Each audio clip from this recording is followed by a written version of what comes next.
What is happening, Magnusites? Are you ready? Get over, follow the drinker. Tell her, Tyrone Magnus. You know, it seems like our warnings really do fall on deaf ears. I mean, really, I think everyone sensed that Echo was going to be a failure long before it finally got excreted onto Disney+. All 5 episodes plopping out at once like a cheeky fart that suddenly turned out to be so much more. A spin-off from another Disney Plus show that nobody really cared about, handicapped by a protagonist that nobody was particularly interested in, crippled by rumours of massive reshoots and production problems, and hamstrung by what seems to be a massively truncated story with major subplots amputated from the script. It all had the makings of yet another Marvel disaster in a year filled with the things. By all accounts, Marvel themselves even realised they'd made a major mistake with this one and tried everything in their power to cancel the show altogether. And just like that dried on skid mark on your toilet bowl that you left just a little too long, there was just no getting rid of Echo. At last, here it is, in all its, glory. Watching this show, I began to wonder whether it might actually be some kind of crazy social experiment, a true test of human endurance to see how many core elements of storytelling you can remove from a show before your audience finally decides they've had enough and walk away. Understandable character arcs, interesting dialogue, cause and effect, set up. That's why I didn't want to finish it. But that's why I did the last 3 episodes, which I still have yet to upload my reactions to that. I apologize for you that want to laugh at my pain. That'll be up probably it'll probably be up after I upload this. So, yeah, it was painful. So painful to watch. And payoff, pacing, and dramatic tension. None of these things were particularly important to the makers of this show. Instead, what we got was a weak, watered-down, Disney-fied imitation of Daredevil with all the personality. Remember when I said that two of her kicks were nice? I liked that one where she held it to full Daredevil and then kicked him. I did like that. I said the good things about the series were a couple of her kicks, Kingpin and Daredevil, and her granddad. That's it. Intelligence, maturity, and most of the violence sucked right out of it, and replaced by all the usual tedious Marvel tropes that we've come to know and hate. The tough, self-reliant girl boss protagonist who can beat up men twice her size and inspires fanatical loyalty in everyone around her, despite being a completely unlikable who gets innocent people killed. And there's a point where Kingpin's like, none of my men have ever been able to basically deal with Daredevil the way you did. Right. Kingpin, multi-millionaire, maybe billionaire, whatever, running the city, and he can't hire anyone that has the skill to be able to battle Daredevil. But she can, right? The soft, pudgy, unthreatening male sidekick who's so completely he was actually ridiculous kind of that you genuinely feel sad for the actor playing him. Implausible fight scenes and stunts that make heavy use of CGI to create absolutely baffling action sequences. The abuse of good characters from much better shows to elevate this piece of... Come on! Kill me now! Anyway, before I truly rip into it, allow me to furnish you with a high-level plot summary. So the show picks up after the events of Hawkeye, where Maya Lopez, better known as Echo, has turned her back on her former master Kingpin and returned to her hometown to regroup and heal up. While she's there, she makes contact with her estranged family and learns that Kingpin's operation extends all the way to her doorstep, so naturally she does the logical thing and plants a bomb on one of his arms shipments with no idea where or how it might end up detonating, or how many innocent people might get killed in the blast. Her carefully submissive uncle points out that Kingpin's men will almost certainly track the shipment back here and come looking for revenge, but she's like, nah, it'll be fine. So then Kingpin's men track the shipment back there and come looking for revenge, and Maya's uncle and sister almost get killed in the process, but she's like, nah, it'll be fine. So then Kingpin himself shows up, because apparently being shot in the head at point blank range by a trained assassin is something you can just get better from. And then he's like, come and work for me again, and you can be the Queen Pin. Yep, he basically says that.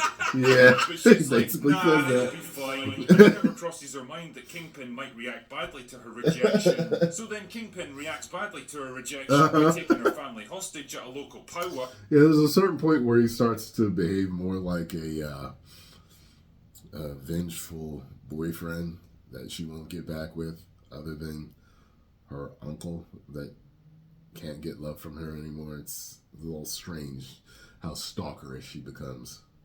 But that's okay, because then Maya exerts so much girl boss power that she brings her ancestors back from the dead to inhabit the bodies of her family members, who then proceed to beat up Kingpin's men, even though some of them are well into their 70s. And then Maya girl bosses even harder to get into Kingpin's memories and psychically force him to do better. And then everything goes back to normal in the show. That's the part where it's like, what did you do?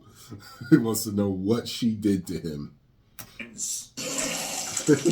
You know, if I had to sum up the biggest problem with Echo, I'd say that it's a horrendous missed opportunity. I mean, a dark, gritty and violent show about a physically and emotionally damaged Native American assassin with a dark past returning to her hometown and struggling to reconcile with the family that was taken away from her, reconnect to her cultural heritage and atone for the awful things that she's done in her life, ultimately finding the emotional and spiritual strength to redeem herself in time to defend her family and community from dangerous outside forces, is a pretty decent basis for a show like this. In the hands of the right creative team, it could have been something pretty cool. No world-ending stakes, no ridiculous CGI, no multiverses or space aliens or magic portals, just grounded, realistic action set in the real world, believable human characters and understandable conflicts. This is absolutely the direction that Marvel TV shows need to go. The problem, however, lies in the execution, and the biggest problem of all has got to be Maya herself. Yeah, she's one of the worst aspects of the whole show. She's unlikable and she's boring. Why don't they hire the people that did Daredevil and Punisher? I know at least one of them has to be working on these series, but they're just not doing what they did. They're just not doing what they did.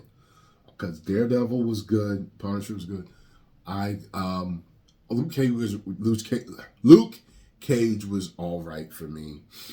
Iron Fist was okay for me. And I did like Jessica Jones, but I never finished it, I don't think. Maybe one day I'll go back and finish it, if they still have it. But, yeah. Should have went the route of Daredevil and Punisher if you wanted to keep it dark and gritty. And you would have had a winner. And you, like, especially if you didn't woke it up too. Woo! Mwah.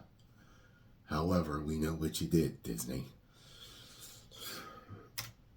Basically, she's a protagonist and an even person, someone who happily brings death and destruction on her own family without a word of apology, who killed countless innocent people and never atoned for it, who demands help from people without explanation or gratitude, who makes insanely stupid decisions but never suffers because of it, who's short-sighted, spiteful, juvenile and unbelievably arrogant. So basically every single female character written by Marvel in the past few years then. She's a classic case of a protagonist who's actually a villain, and the only people who don't seem to realise that are the writers of the show. And it's not like the actress helps matters much either. When it comes to casting roles like this, you usually have to choose between fighters who can't act or actors who can't fight. But unfortunately, Alaqua Cox can't seem to do either. She's slow and clumsy in the fight scenes, and it's very obvious that he doesn't like that. I actually like that kick. Because she can't speak, she really needs to sell the performance with her body language and facial expressions. The problem is, she doesn't seem to have any. She stalks around with the same bland, hostile scowl in almost every scene, no matter the context, and in the rare moments when she's expected to show a bit. You see the turtle shells back there?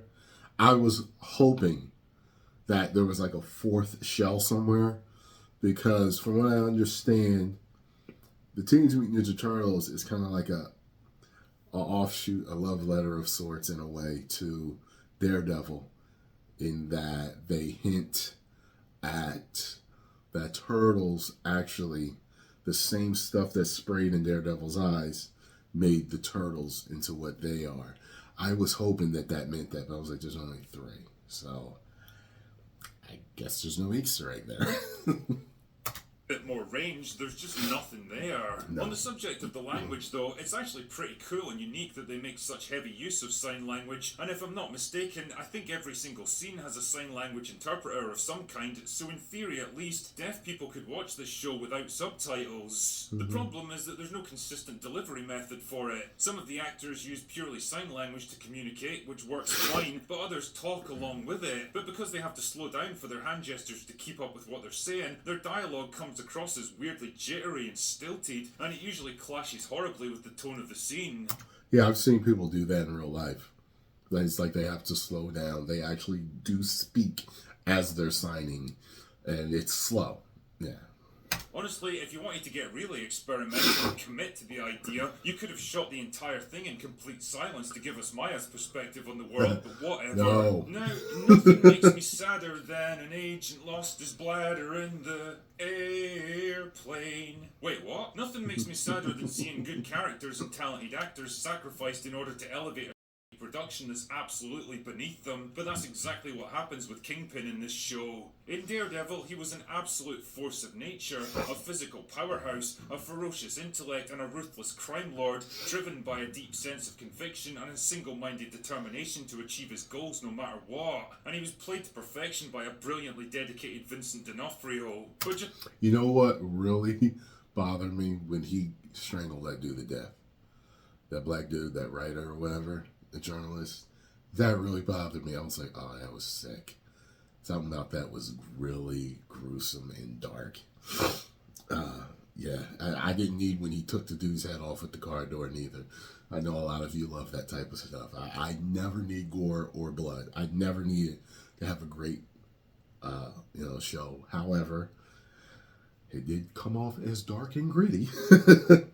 just like everything else in this absolute turd of a show, the Kingpin we get here is nothing but a pale imitation of his former self. Weak, gullible and sentimental, pining like an abused puppy for someone who clearly despises him, constantly putting himself in vulnerable positions that the old Kingpin never would have done, and desperate to win Maya's approval back. Mate, she shot you in the face already. Do you really think she's going to join up with you now? Yeah. And I'm not kidding, he's defeated by Maya literally getting inside his head and speaking to him like a misbehaving child so that he can have a good pant-wetting cry and think about what he did. Show. Ultimately, Echo is a show that was probably born from good intentions, that once had the barest bones of an interesting idea, and might have delivered something truly different from the bland, forgettable, family-friendly Marvel formula, if it had been done right. Unfortunately, it wasn't, and so what we ended up with was just another bland, forgettable Marvel product that nobody's even going to remember in a few months. I mean, man, I don't intend to remember it after a few more hours. No, I was going to say, because you're going to be drinking. Anyway, that's all I've got for today. Go away now! He said it with an echo. I see what you did there, drinker. Yeah, it was terrible. It was horrible.